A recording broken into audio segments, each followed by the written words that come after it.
Hi, welcome back. So I'm going to solve a few problems using the pendulum period equation, and that will be it. So our first question that we have, here we go, is an earthworm found in Africa was 6.7 meters long. If the earthworm were a simple pendulum, what would its period be? That's a very interesting question. I did not make this up, but here we go. Period is 2 pi the square root of L over G, like this.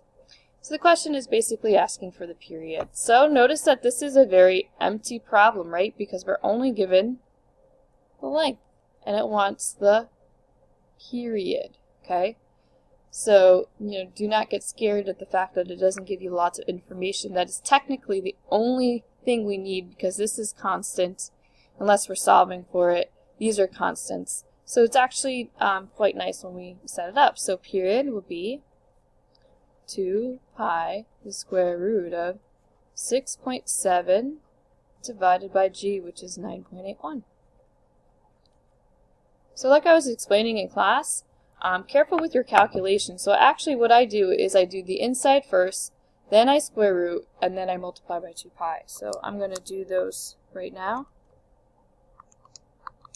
So 6.7 divided by 9.81, take the square root of that, let's see, where's my square root button, there it is, times 2 times pi, 5.19 seconds is our answer for this question. So that's how you set it up and how you use it in the most direct form. Let's try this one. So the length of a simple pendulum, so notice that this says simple, so just, ignore it for now. There are complex pendulums, but we will only deal with the simple ones, as you might imagine. So the length of a simple pendulum is the following. The bob has that mass, and it is released at an angle to the vertical. With what frequency does it vibrate? What is the period, what is the pendulum bob speed when it passes through the lowest point of the swing? What's the total energy stored in this oscillation? Alright, so let's actually do a new one right here. So, actually, you know what? Let me do this. This will probably, probably be easier if I just take this and take one of these. Okay, perfect.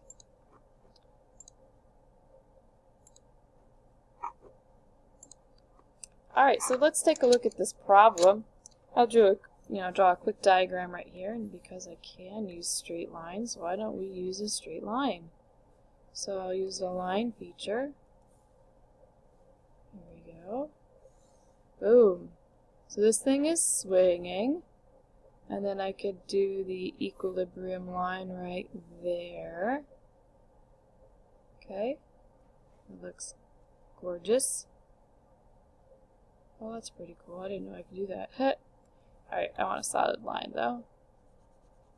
Alright, so the length of this is 0.76 meters. The angle here is 12 degrees.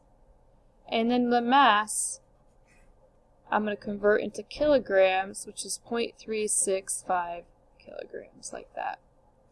So just keeping everything in standard units per usual, like this. Okay, so in this problem, let's see, what frequency does it vibrate? So part A, I can use the period calculation, which looks like this, and then use the frequency is equal to 1 over period. Like that. So I could do it as 2 steps.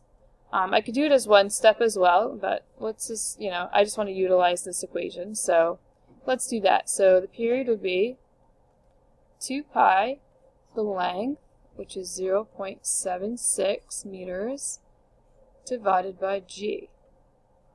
Now you can assume it's always G unless it says we're on like planet X, at which case you'll have to make sure you have that number, but for the most part, G will just be, there we go, 1.75 seconds, like that. So for the most part, as talking about the g, you could just assume this. And then the frequency will be the inverse of that. So 1 over 1.75 seconds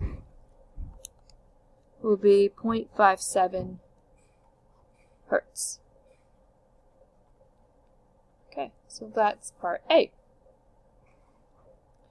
Part B. What is the speed at the bottom? So we're looking for our max speed over here. So remember at the top right here, we have a 0 speed, but we have some height. And down here we'll have a max speed, which we're looking for. And the height down here, I'll call it final, is 0.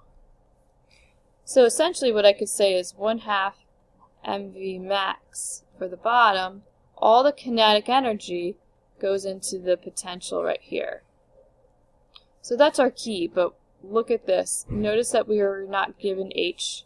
We're given the angle, we're given the length. So that has to do again with finding that distance. So remember that what we do to find that is we take this scenario where we have this, and we're looking for h, which is this height right here. We know the length of the pendulum is this much, and we know the angle right here. And I'll call this distance, since it's the same distance, h. And then if you look at this, this is the length of the pendulum right here. It's the same here. In other words, the string doesn't change length as I do this. So this distance right here from here to here is representative, basically, L minus h, because this would be the length minus this piece right here. So that's this length right here. So what I can do is set up, since I made it into a right triangle right now, is find basically h through a SOHCAHTOA. So we can see that this is, that's 12 degrees right there. You could see that this part is adjacent to our angle, so that makes it a cosine. So basically, we say cosine of the angle is equal to the adjacent over the hypotenuse. So I'm going to write it as L right now. So I just changed that for L. That's the hypotenuse L. So I want to solve for h. So if I move that up, it's going to be L cosine angle equals L minus h.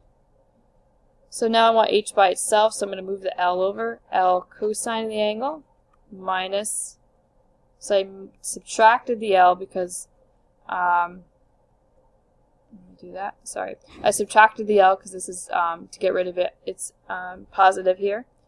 And then don't forget that's negative, so to get rid of the negative, I flip the sign, so this becomes L minus L cosine of the angle equals h. And because I have L common in both terms, I'll take that out. So I have 1 minus cosine of the angle equals h. So you could either plug that right in here, or you could solve it. Might as well solve it. So 0.76 is L. 1 minus cosine 12 degrees equals h. So I will do that. 1 minus cosine 12 times 0.76. H is equal to 0.0167 meters, like that. So now coming back to here, you can see that the masses cancel, so you don't even need the mass. You get 1/2 V max squared is equal to GH. And then if I solve for that, I get V max is equal to the square root of 2GH. So that's going to be equal to 2GH.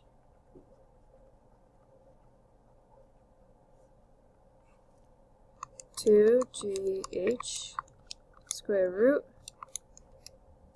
So our final velocity is 0.57 meters per second, like that. So that's how you can solve the energy part of this problem. So what is the total energy stored in this oscillation assuming no losses? So I could do either extreme, the velocity or the gravitational potential, because at this point that's the total energy of the system, or at this point. So it doesn't matter which one I use, we should get the same value. So just because, let's use this. So this is going to equal to the total mechanical energy of the system, because at this point it's all, at the maximum point we'll have all kinetic, so and no gravitational potential, which represents that this is the total energy. So we'll take that. Now we're going to use that mass, 0.365.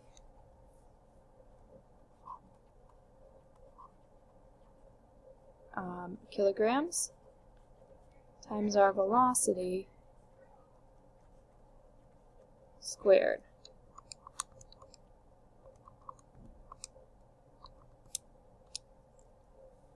And when we do that, 1/2 times mass times velocity squared, we get an energy of 0.0, basically 6 joules. So that represents the total energy of our system. So that is solving, I guess, pendulum number 2. Now let's do one more. So pretty good. Let's go to this one. So let's take this one right here.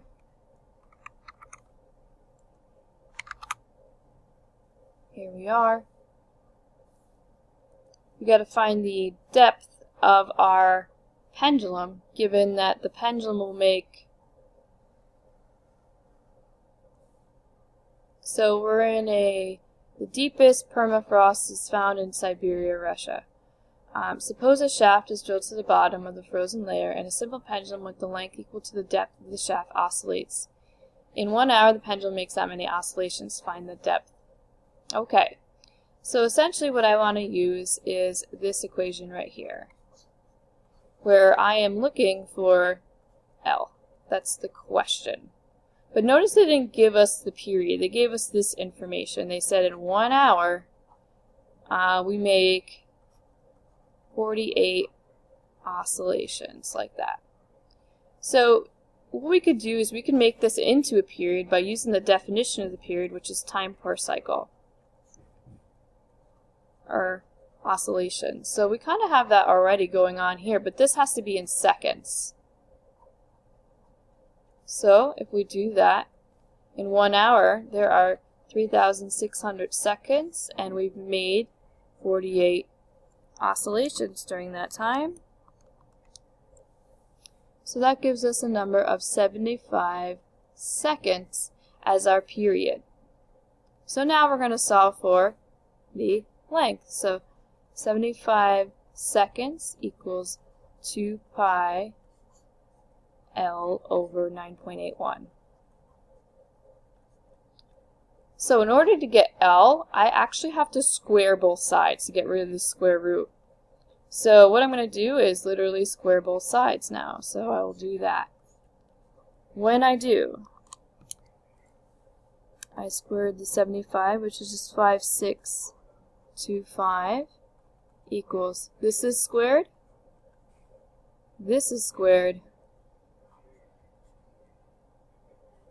L over 9.81. So that's the trick for solving this, is you have to square both sides to get rid of the square root. Now it's in a solvable way to find the length, so I will do that. So this times 9.81 divided by 4 divided by 3.14 squared, L is going to equal, so I did the algebra out, and I got L is equal to 3,999.17, so that's pretty close to about 1,400 meters, like that, which makes sense because it's a mine shaft like that. So I'll do one more quick set of comments on the next video about pendulums, and that will be it.